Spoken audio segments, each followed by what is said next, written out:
12시 많은 참여 바랍니다.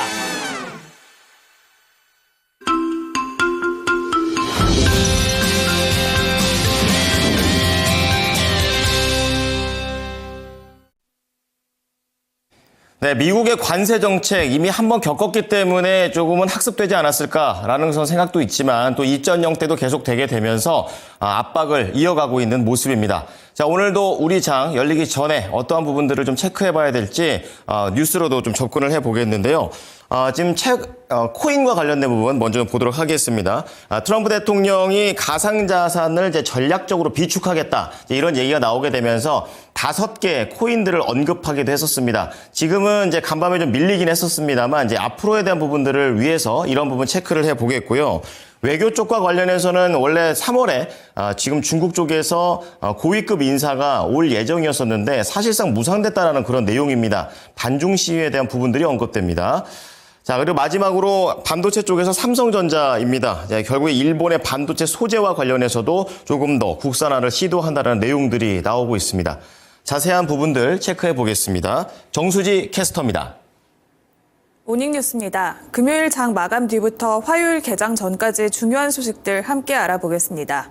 먼저 헤드라인으로 만나봅니다. 도널드 트럼프 미국 대통령이 철강과 알루미늄에 이어서 목재 수입품까지 관세 부과 수순에 돌입했습니다. 트럼프 대통령은 미국을 전 세계 가상자산의 수도로 만들겠다면서 비트코인 등 가상자산의 전략 비축을 추진하겠다고 밝혔습니다. 최근 방미를 마친 안덕근 산업통상자원부 장관은 미국의 조선업 협력 강화와 관련해서 구체적인 제안을 한 것으로 전해졌습니다. 왕이 중국 공산당 외교부장의 방안은 사실상 무산된 것으로 파악됐습니다. SK하이닉스가 1기 반도체 팹이 들어서는 용인 반도체 클러스터에 국가 산업단지급 행정 지원을 제공하는 방안을 추진 중입니다. 삼성전자는 일본 의존도가 높은 반도체 핵심 소재를 국산화하는 작업을 하고 있습니다. 먼저 첫 번째 뉴스입니다. 트럼프 미국 대통령이 철광과 알루미늄에 이어서 목재 수입품까지 관세 부과 수순에 돌입했다는 소식입니다. 특히 원목과 목재 수입품뿐만 아니라 미국에서 수출한 목재를 재료로 만들어서 다시 미국에 수출한 한국산 싱크대와 같은 제품도 대상에 포함됩니다. 철광과 알루미늄에 이어서 목재까지 미국의 관세 폭탄 사정권에 들어선 건데요. 백악관 당국자는 사전 전화 브리핑에서 동맹국을 포함해 전 세계 국가들이 보조금을 받아 과잉 생산된 제품을 미국에 덤핑하고 있으며 이로 인해서 미국 자국의 생산 능력이 저하되고 있다고 지적했습니다. 특히 목재 덤핑의 대표적인 국가로는 캐나다와 브라질, 독일 등을 거론했는데 미국산 목재가 수출된 뒤에 다시 자국으로 유입되는 문제를 지적하면서 중국과 함께 한국을 거론하기도 했습니다. 한국 기업 역시 미국의 추가 관세 영향을 피하기는 어려워 보이는데요. 관련주들의 주가 흐름도 체크를 해보셔야겠습니다. 두 번째 뉴스 만나보겠습니다. 대선 당시 스스로를 가상화폐 대통령이라고 칭했던 트럼프 대통령은 취임 한 달여 만에 가상자산의 전략 비축을 추진하겠다고 발표했습니다. 트럼프 대통령은 자신의 소셜미디어에 글을 올려서 미국을 전 세계 가상자산의 수도로 만들 것임을 분명히 한다며 미국의 가상자산 비축이 이 산업을 상승시킬 것이라고 말했습니다. 전략 비축 대상에는 리플과 솔라나, 에이다 등이 포함되고 특히 비트코인과 이더리움이 핵심이 될 것이라고 전했습니다. 전략 비축은 정부가 비상 상황을 대비해서 중요 물자를 비축하는 건데 미국의 대표적인 전략 비축 자산은 원유로서 미국은 최악의 상황에도 40일 이상 버틸 수 있는 원유의 양을 보관해두고 있는 상황입니다. 가상자산을 전략 비축하겠다는 건 시장을 안정화하는 동시에 국가 경제를 보호하고 금융 주도권을 확보하는 의도로 풀이되는데요. 이 소식이 나오면서 가상자산은 일제히 급등한 바가 있습니다. 최근 급락세를 보였던 비트코인은 9만 달러 선을 회복했었고 이더리움도 10% 넘게 올랐었는데요. 하지만 이렇게 급등 하루 만에 다시 한번 급락세를 보이고 있습니다. 국내 가상자산 관련주들의 흐름까지도 체크를 해보셔야겠는데요. 이 중에서는 하나투자증권의 흐름 체크해 보도록 하겠습니다. 관세 정책과 소비 심리 둔화로 인해서 비트코인이 최근 하락세를 보이자 하나투자증권 역시 주가가 박스권에 갇혀 있는 모습이었습니다. 작년 11월에는 최고가 4,675원 선까지도 오르기도 했지만 전일 종가는 3,440원 선에 머물러 있는 상황인데요.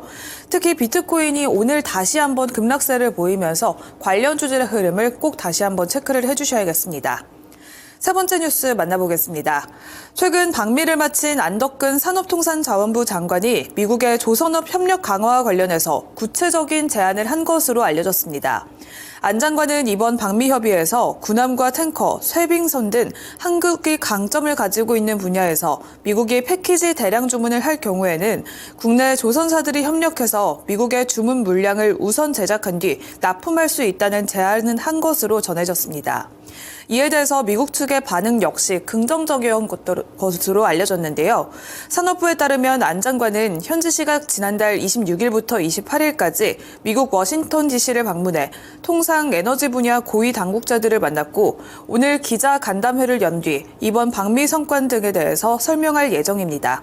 미국과의 협력 속에서 조선주의 랠리가 지속될지 지켜보시길 바랍니다. 네 번째 뉴스입니다. 왕이 중국 공산당 외교부장의 방안은 사실상 무산된 것으로 파악됐습니다. 이번 달 방안이 유력하게 거론됐었지만 한중 관계에 걸림돌이 많다는 판단 때문인데요. 캡틴 아메리카 복장의 남성이 주한 중국 대사관에 난입하려다가 체포됐고 윤석열 대통령의 탄핵 심판 결정을 앞두고 반중 시위가 격화되는 등 양국 사이에 악재가 많아서 일단 시간을 두고 상황을 지켜보려는 의도로 풀이되고 있습니다. 한중일 외교장관 회의는 방안 등이 논의됐었지만 여러 재반 상황으로 인해서 협의 진전이 어려워졌다며 한중 외교장관 회담은 도쿄에서 열릴 것으로 보인다고 관계자는 밝혔습니다. 외교부는 협의를 계속하고 있다는 입장이지만 구체적인 진전은 아직 없는 상태인데요. 8년 만에 한한령 해제 기대감 속에서 가득 찼었던 화장품과 엔터 그리고 여행 관련주들의 흐름도 계속해서 뉴스와 함께 체크를 해보셔야겠습니다. 다섯 번째 뉴스입니다. SK하이닉스는 1기 반도체 팹이 들러서는 용인 반도체 클러스터에 국가 산업단지급 행정지원을 제공하는 방안을 추진 중이라는 소식입니다. 용인 반도체 클러스터는 지방자치단체장이 인허가를 가진 만큼 일반 산업단지에 건설되는데요. 국가산단은 국가가 주도하는 만큼 일반 산단에 비해서 도로나 철도, 전력, 수도 등 기초 인프라뿐만 아니라 첨단 정보통신 인프라까지 더 다양한 지원이 이뤄지게 됩니다. 반도체와 같은 첨단 산업의 인프라에서 정부처 차원에서 논의하며 세계적 인프라 확충에 도움을 주겠다는 건데요. 현재 제일 중요한 용수와 전력 등 애로사항이 다소 해소될 것으로 기대되고 있습니다. 다음 뉴스 만나보겠습니다. 한편 삼성전자는 일본 의존도가 높은 반도체 핵심 소재를 국산화하는 작업에 다시 속도를 내고 있다는 소식입니다. 글로벌 반도체 패권 다툼이 심화되는 가운데 한일 관계가 악화될 경우에 대비하겠다는 건데요. 삼성전자의 반도체 부문이 불화 아르콘 블랭크 마스크를 국내산으로 대체하는 작업에 속도를 내고 있는 것으로 전해졌습니다. SNS텍과 긴밀히 협력하고 있는 것으로 알려졌는데 이 마스크는 반도체 노광 공정의 필수적인 소재로서 전체 노광 단계에서는 40% 이상을 차지하고 있습니다. 현재 삼성전자의 조달에는 일본 소재 회사인 호여의 비중이 압도적인 상황인데요. 블랭크 마스크뿐만 아니라 일본 의존도가 높은 소재들을 국산화 시도에 최근 힘쓰고 있는 것으로 알려져 있습니다. FST와 함께 EUV용 펠리크를 국산화 추진하고 있고 HBM의 핵심 소재인 비전도성 접착 필름도 LG화학과 함께 개발하고 있는 상황입니다. 다각도로 리스크를 관리하고 있는 삼성전자의 뉴스까지 함께 체크해봤습니다. 이상 6가지 모닝뉴스 전해드렸습니다.